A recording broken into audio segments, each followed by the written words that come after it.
Morning students. आज हम हिंदी पाठ्य पुस्तक के कहानी भाग में से पाठ 8 अशिक्षित का हृदय पढ़ने जा रहे हैं। इस कहानी के लेखक श्री विशंबर शर्मा कौशिक जी हैं। इन्होंने आदर्शवादिता और भावुकता से परिपूर्ण कहानियाँ लिखी थी। आइए पढ़ते हैं बच्चों कहानी का सार।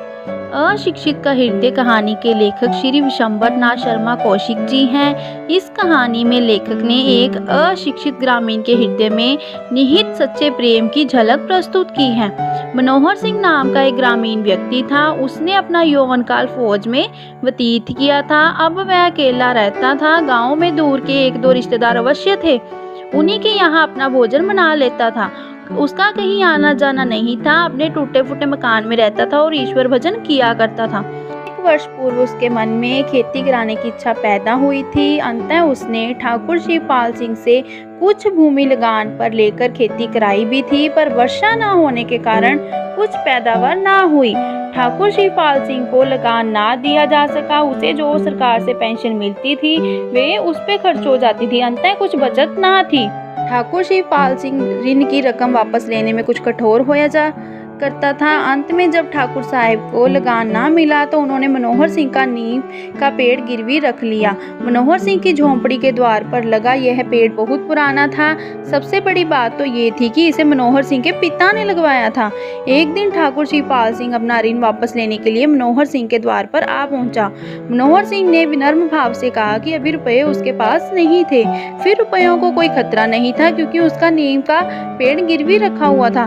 ठाकुर शिवपाल सिंह ने कहा कि 1.5 साल का ब्याज मिलाकर कुल 25 रुपए बनते थे। वे रुपए अदा कर दो, अन्यथा इसके बदले पेड़ कटवा लिया जाएगा। मनोहर सिंह घबराकर बोला कि पेड़ को कटवाया ना जाए, ऋण अदा ना होने पर वह पेड़ ठाकुर शिवपाल सिंह का हो जाएगा। ठाकुर ने मनोहर सिंह की बात नहीं मानी और कहा, हमारा जो जी चाहेगा हम करेंगे, तुम्हें फिर कुछ कहने का अधिकार नहीं रहेगा। मनोहर सिंह को रुपया अदा करने के लिए 1 सप्ताह का समय दिया गया था। उसने रुपया चुका देने की हर संभव कोशिश की। बहुत दौड़ धूप की, पर किसी ने रुपए नहीं दिए। वे पेड़ की शीतल छाया में लेटा हुआ पेड़ के उपकारों का स्मरण कर रहा था। वह पेड़ उसे बहुत ही प्रिय था। उसके कट जाने की कल्पना मात्र से ही उसका हृदय कांप उठता था। वह उठकर बैठ गया और वृक्ष की ओर मुंह करके बोला, यदि संसार में किसी ने मेरा साथ दिया है तो तूने। यदि संसार में किसी ने निस्वार्थ भाव से मेरी सेवा की है तो तूने। पिता कहा करते थे, बेटा मनोहर, यह मेरे हाथ की निशानी है। इससे जब जब तुझे और तेरे बाल बच्चों को सुख पहुंचेगा तब तब मेरी याद आएगी। पिता का देहांत हुए 40 वर्ष व्यतीत हो गए। इस संसार में तू ही मेरा पुराना मित्र है। तुझे वह दुष्ट काटना चाहता है। हाँ, काटेगा क्यों नहीं, देखो कैसे काटता है।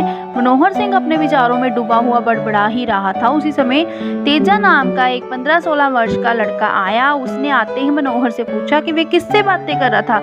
मनोहर सिंह ने तेजा को आप बीती कह सुनाई। तेजा बालक था, इसीलिए वह मनोहर सिंह की गंभीरता का अनुमान ना लगा सका। लेकिन जब उसे पेड़ की कहानी तथा उसके महत्व का पता चला तो उसके हृदय में मनोहर सिंह के प्रति सहानुभूति जागी। तेजा सिंह के लिए 25 रुपए की रकम बहुत बड़ी थी। 10-5 रुपए की बात होती तो वह कहीं से ला देता। मनोहर सिंह तेजा सिंह की सहानुभूति पाकर प्रभावित हो गया। उसने उसे आशीर्वाद दिया। 1 सप्ताह बीत गया। मनोहर सिंह रुपए अदा नहीं कर सका। 8वें दिन दोपहर के समय शिवपाल सिंह ने मनोहर सिंह को बुलवाया। मनोहर सिंह तलवार बगल में दबाए अकड़ता हुआ ठाकुर साहब के सामने आ पहुंचा। ठाकुर साहब ने कहा कि अब पेड़ उनका है, अंततः उसे कटवाने का अधिकार भी उनका था। मनोहर सिंह पेड़ न कटवाने का अनुरोध करता रहा, पर ठाकुर साहब के कान पर जूं तक न रेंगी। मनोहर सिंह भी आकर अपने पेड़ के नीचे चारपाई बिछाकर बैठ गया। दोपहर ढलने पर 2-4 आदमी कुल्हाड़ियां लेकर आते दिखाई दिए। मनोहर सिंह ने तलवार निकाल ली और कहा, संभल कर आगे बढ़ना। जो किसी ने भी पेड़ में कुल्हाड़ी लगाई तो उसकी जान और अपनी जान एक कर दूंगा। मजदूर भाग खड़े हुए। शिवपाल सिंह घटना से परिचित होते ही 2 लठबंद आदमियों तथा मजदूरों के साथ वहां पहुंचे। मनोहर सिंह तथा ठाकुर शिवपाल सिंह में वाद विवाद हुआ। मनोहर सिंह ने क्रोध से चुनौती भरे स्वर में कहा, ठाकुर साहब, जो आप सच्चे ठाकुर हैं तो इस पेड़ को कटवा लें। जो मैं ठाकुर हूँगा तो मैं इसे कटने ना दूंगा। इसी समय तेजा सिंह ने मनोहर सिंह को रुपए लाकर दिए। अब ठाकुर साहब पेड़ कटवाने की जिद पूरी करना चाहते थे। अंततः उन्होंने रुपए लेने से इनकार कर दिया।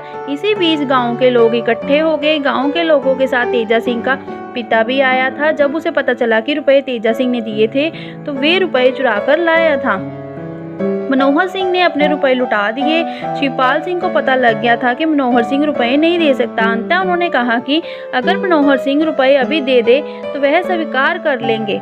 तेजा सिंह आगे बढ़ा और उसने अपनी अंगूठी ठाकुर साहब की तरफ बढ़ाते हुए कहा कि यह एक तोले की है, इस पर बापू जी का कोई अधिकार नहीं, क्योंकि ये मुझे अपनी नानी से प्राप्त हुई है। तेजा सिंह की इस भावना को देखकर उसके पिता आगे बढ़े और ठाकुर साहब को 25 रुपए दे दिए। ठाकुर साहब के चले जाने के बाद मनोहर सिंह ने तेजा को छाती से लगा लिया और सबके सामने कहा, भाइयों, मैं तुम सबके सामने यह पेड़ तेजा सिंह को देता हूँ। तेजा को छोड़कर इस पर किसी और का अधिकार नहीं रहेगा।